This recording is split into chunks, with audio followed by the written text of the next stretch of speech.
Buenos días. En la fecha me encuentro en condiciones con las consideraciones de hecho y derecho que voy seguidamente a explicitar, de comunicar el veredicto en el legajo 73.004 del 2016, caratulado Lira, Lucas Eduardo, Puelpan, Francisco Gabriel, sobre homicidio agravado por el uso de arma de fuego. Se encuentran presentes en el recinto el señor Lucas Lira, asistido en este acto por su letrado, defensor oficial penal, doctor Raúl Caferra, por el Ministerio Público Fiscal, el señor fiscal jefe Agustín García y su asistente del Ministerio Público Fiscal, Mario Merino. Mi nombre es Gustavo Ravisoli, actúo como juez técnico,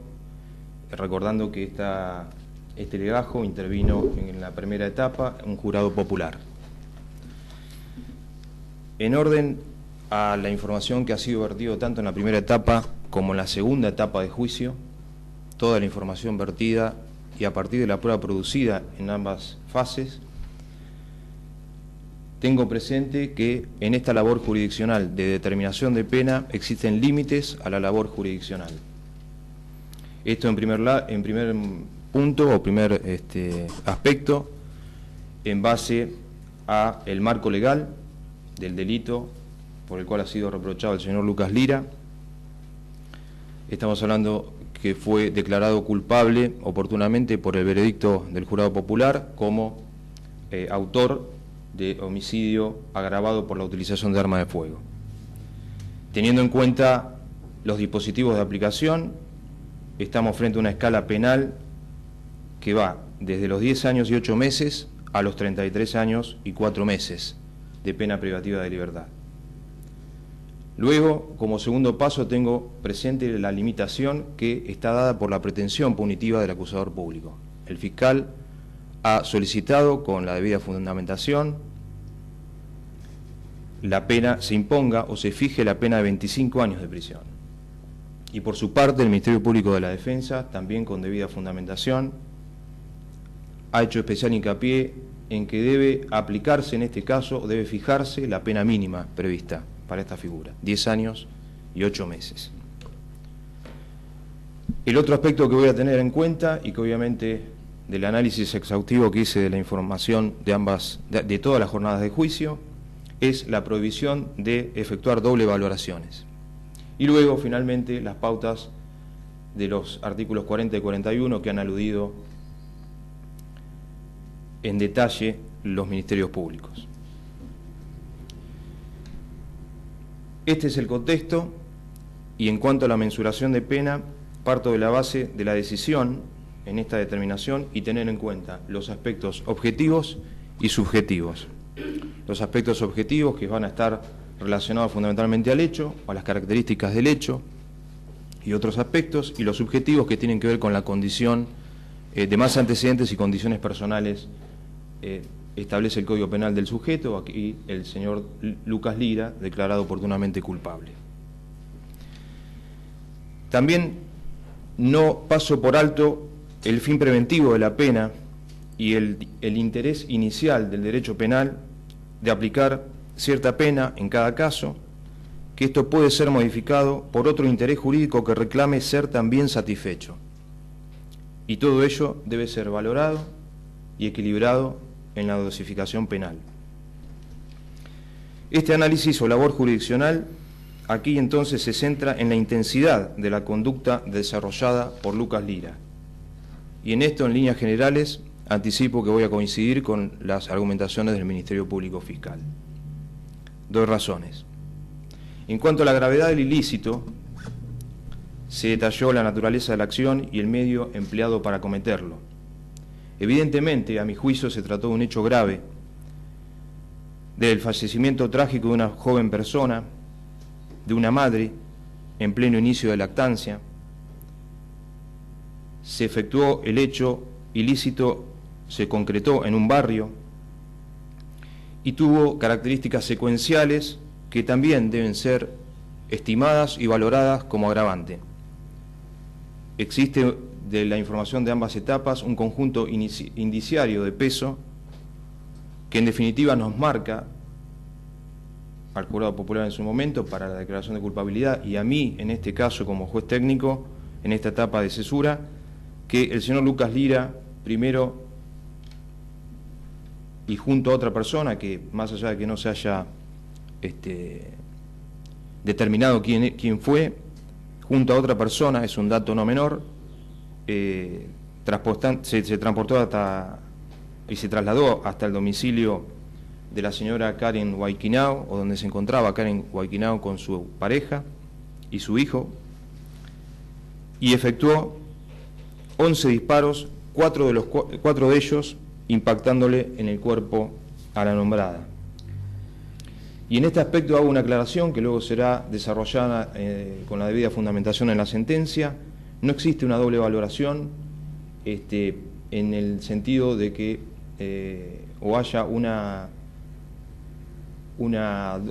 doble ponderación de mi parte en cuanto a la agravante genérica establecida en el 41 bis, esto es la utilización de un arma de fuego, con que aquí yo analice o tenga en cuenta la utilización de un arma de fuego como medio empleado, porque insisto, la perspectiva en esta instancia es de la intensidad de la conducta desarrollada por el señor Lucas Lira. Seguidamente haré algunas consideraciones. A mi juicio, se trató en suma de un feroz y sorpresivo ataque con un arma de fuego y con el apoyo de otra persona que decía, sin perjuicio claro está, que no se haya podido probar quién fue. Por otra parte, la extensión del daño entiendo que es un extremo que también ha sido debidamente acreditado y corroborado. Y hago la aclaración que no es valorada la muerte en sí misma, es decir, la muerte como elemento del tipo penal objetivo, sino las características de la muerte violenta para la determinación de la pena. En cuanto a la participación en el ilícito del señor Lucas Lira, el veredicto de culpabilidad del jurado popular oportunamente dictado o expedido fue claro: homicidio agravado por el uso de arma de fuego en calidad de autor. Y esto, por más que sea reiterativo, se traduce en que el señor Lucas Lira fue el autor, en esta calidad se destaca, de los disparos que sentenciaron la muerte de Karen Huayquinao. De modo que este es un elemento de un extremo que también lo voy a considerar como agravante. Calidad de los motivos. En cuanto a la calidad de los motivos que llevaron a desplegar al señor Lucas Lira esta conducta reprochable, constituye evidentemente otra pauta mensurativa importante a los fines de la determinación de la pena. En este sentido, la doctrina ha sostenido que la culpabilidad aumenta en proporción a la magnitud de las resistencias internas que haya debido vencer el autor y disminuye en los casos de sobreexigencia anímica. Sentado esto, en el caso puntual de lo producido en jornadas de juicio, quedó acreditado, a mi entender, que Lucas Lira, ante la noticia de la posibilidad de pérdida de su brazo derecho, circunstancia que luego no acaeció, concurrió al domicilio de calle Neumann, manzana 57, duplex 4, del barrio San Lorenzo Norte de esta ciudad, desplegando una agresión incomprensible. La noticia en cuestión, por sí sola, la noticia de su estado de salud, la noticia médica por sí sola, no puede interpretarse como estímulo externo que justifique de algún modo su accionar. Agrego en este sentido que a esa fecha, por la lesión que había sufrido en su brazo derecho el señor Lucas Lira, se había ya investigado el correspondiente hecho y juzgado conforme a ley. En consecuencia, concluyo que se trata de un móvil de venganza, y si ello derivó en tan absurda e irracional muerte violenta, este extremo también debe ponderarse como agravante. En cuanto a la extensión del daño, quiero hacer brevemente un análisis, después se reseñará más en detalle en la sentencia, pero entiendo que hay una extensión de daño que se da en 3 niveles o en 3 segmentos. El primero de ellos respecto a los progenitores. En este sentido voy a remarcar que con el testimonio de la licenciada Almeida, específicamente respecto de la señora Kennedy, sin duda el daño se verificó. Se dijo que ella estuvo con un estado depresivo, el impacto de su hija fallecida trágicamente evidenció el trauma, el episodio vivenciado, y luego también se acreditó lo postraumático. En esto haré algunas reseñas en cuanto a que según qué grado, qué delito y según las consecuencias y las particularidades de cada delito y del hecho en sí, del hecho, luego cada persona, cada individuo evidentemente cuenta con determinadas herramientas o capacidad intelectual, capacidad psicológica, componentes que hacen a lo cultural, a la contención familiar, la morfología de la familia, historia personal de cada sujeto, digo, una capacidad de reacción para, de alguna manera, responder frente a ese impacto que se vive, ese daño. Pero evidentemente, en el caso de la señora Kennedy, se verificó tanto el hecho traumático en sí y luego lo postraumático, a punto tal de que la licenciada Almeida, quien fue relevada de su secreto profesional, dijo que aún hoy la seguía tratando la señora Kennedy. Entiendo en este aspecto que la muerte de un hijo es una pérdida grave y en tanto se emplea el uso de la violencia, ello verifica un plus que no procede de una evolución normal de las leyes de la naturaleza relativas a la enfermedad o la degeneración, sino que proviene, por el contrario, de la intervención de un elemento exterior y brutal, en otras palabras, de la conducta humana. Brevemente, en cuanto a la extensión del daño que hace a la pareja, al señor Bernardo Naim, estos lineamientos también resultan de aplicación al daño evidenciado en Bernardo, y deseo destacar que la valoración de su testimonio a la luz de la sana crítica ha quedado corroborado, a mi juicio, del daño experimentado, de la existencia de un cúmulo de indicios que surgen tanto de la primera etapa de responsabilidad como de la segunda fase de cesura. Concluyo que la relación entre Karen y Bernardo a la fecha del hecho estaba marcada por proyectos. Recuérdese, en cuanto a las características del hecho, que Bernardo se encontraba en el lugar junto a Karen, sentado en la silla que se ubicaba al lado de una mesa cercana a la ventana, y hasta allí fue, del lado exterior de esta vivienda, el señor Lucas Lira para efectuar los 11 disparos y de forma sorpresiva llevar adelante esta agresión y terminar con la vida de Karen. Finalmente, en cuanto a la extensión del daño, haré unas consideraciones respecto al niño o al hijo de la pareja, Lucas Naim. Para mí, evidentemente, esto tiene también un anclaje constitucional. La Constitución de la Nación Argentina, ya hace más de 20 años, en el artículo 75, inciso 23, alude, si bien al Congreso luego se ha debatido y ya se refiere a los 3 poderes del Estado, de que se deben tomar medidas de acción positiva para el pleno ejercicio y goce de los derechos humanos, particularmente de las garantías y los derechos de las personas especialmente en estado de vulnerabilidad.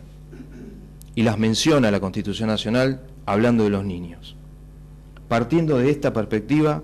dado por el legislador nauquino, a su vez, en cuanto a que la valoración de la prueba, en el artículo 21, corresponde apreciarlas con la lógica, el conocimiento específico y las máximas de experiencia, desde una valoración conjunta y armónica de la prueba producida,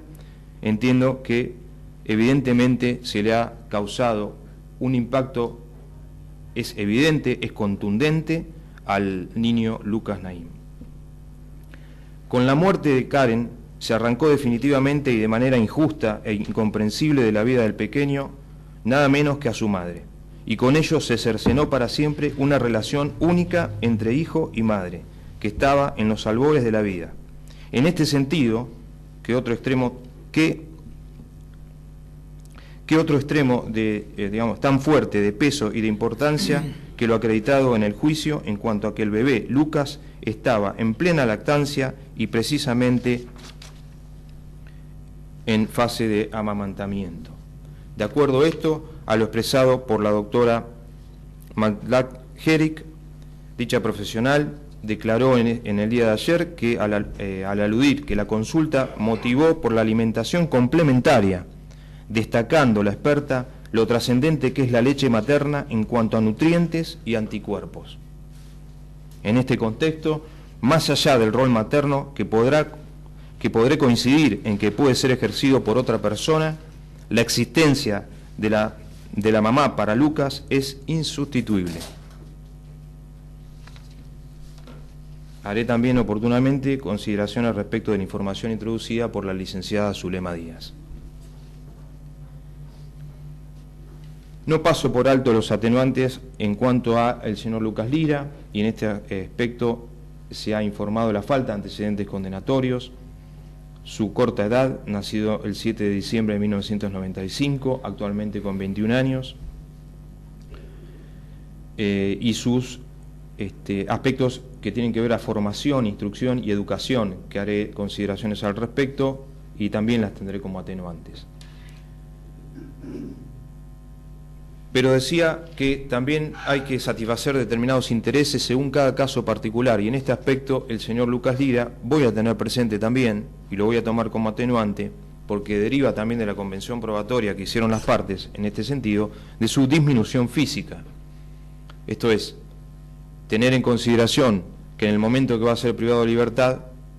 y se efectivice una pena privativa de libertad, la persona tiene una disminución física y todas las consideraciones o circunstancias que se verifican en el cumplimiento o ejecución de una pena.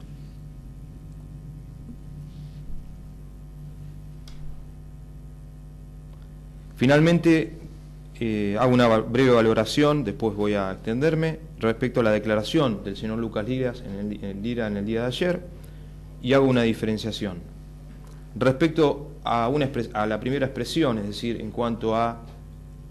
una postura que eventualmente o hipotéticamente habría tomado la Fiscalía y se refirió al testigo Axel Parrota,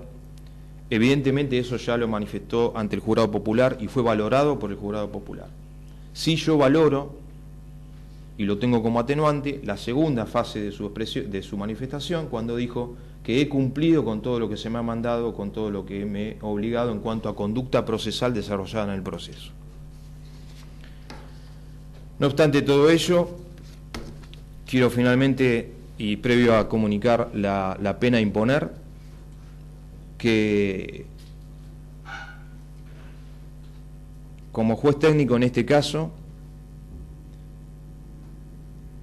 y desde la magistratura, volviendo a los términos de impacto o de daño causado por el delito, tengo presente que toda muerte violenta es muy cara para la sociedad neuquina. Pero en este caso se dio fin a la vida de una hija, se dio fin a la vida de una madre joven, se dio fin a la vida de una pareja joven, también desestructurando una familia. Por todas estas consideraciones de hecho y de derecho, entiendo que corresponde, por ser legal, razonable y ajustada a derecho, imponer al señor Lucas Lira, de demás condiciones personales sobrantes en el legajo, la pena de prisión de 18 años, accesorias legales y costas. Oportunamente, a través de los correos y comunicación de los correos electrónicos a los ministerios públicos, serán notificados de la sentencia fundamentada en su totalidad. Eso es todo. Finalmente quiero, una vez más y aún en esta instancia, destacar la labor de los ministerios públicos, porque han hecho unos alegatos con mucho profesionalismo. Yo lo destaco porque las exigencias del Código Procesal Penal aluden siempre a exigir cada vez más a las partes a que fundamenten debidamente para fijar la pena, y más allá de mi resolución le hago saber, señor Lira, que mi resolución se trató de la fase de juicio en 2 etapas. La primera etapa de responsabilidad o culpabilidad, que la dio un jurado popular, y esta etapa que solamente se hace ante el juez técnico, y acabo de comunicar la resolución, y que esa resolución, luego su defensa se lo va a explicar más en detalle el doctor Caferra, puede ser, y seguramente lo será, impugnada ante un tribunal superior. Finalmente, mi respeto para la familia de Karen, y les agradezco porque el proceso se ha desarrollado en forma regular. Que tengan buenos días y muchas gracias. Señor juez, una cosa, con Karen no va a haber justicia porque el muchacho que la mató sigue libre.